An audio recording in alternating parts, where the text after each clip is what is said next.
आज बलिदान दिवस पर अमर बलिदानी मदन लाल ढींगरा के बारे में अविरल टाइम्स के समीक्षक मृत्युंजय दीक्षित बता रहे हैं।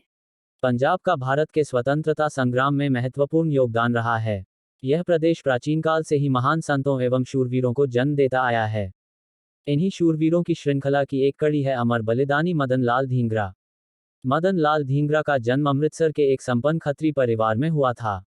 उनके पिता व भाई दोनों ने ही चिकित्सक के रूप में काफी ख्याति अर्जित की थी।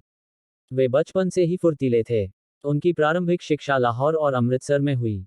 स्नातक की डिग्री प्राप्त करने के बाद वह कश्मीर चले गए, जहां उन्होंने सरकारी नौकरी की। शिमला व कुछ अन्य स्थानों पर भी कुछ दिनों तक काम किया। इंजीनियरिंग पढ़ने की महत्वाकांक्षा के चलते जुलाई 1906 में इंग्लैंड पहुंचे। वहां उन्हें शीघ्र ही प्रवेश मिल गया।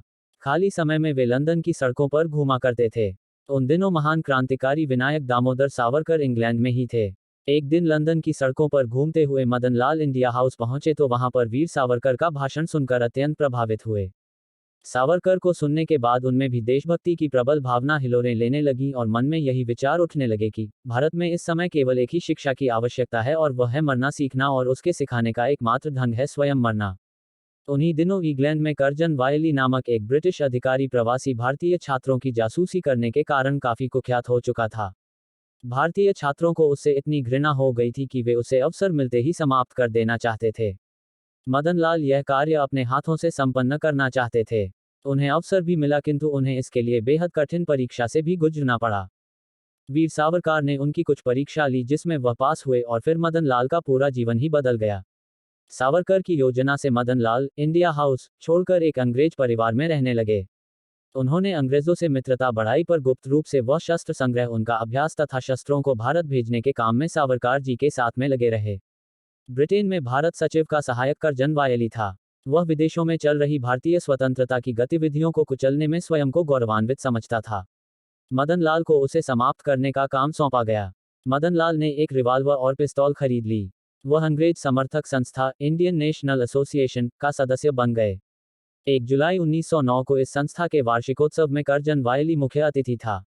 मदन लाल भी सूट और टाई पहनकर मंच के सामने वाली कुर्सी पर बैठ गए। उनकी जेब में पिस्तौल, रिवाल्वर व 2 चाकू थे। कार्यक्रम समाप्त होते ही मदन लाल ने मंच के पास जाकर कर्जन वायली के सीने और चेहरे पर गोलियां दाग दी।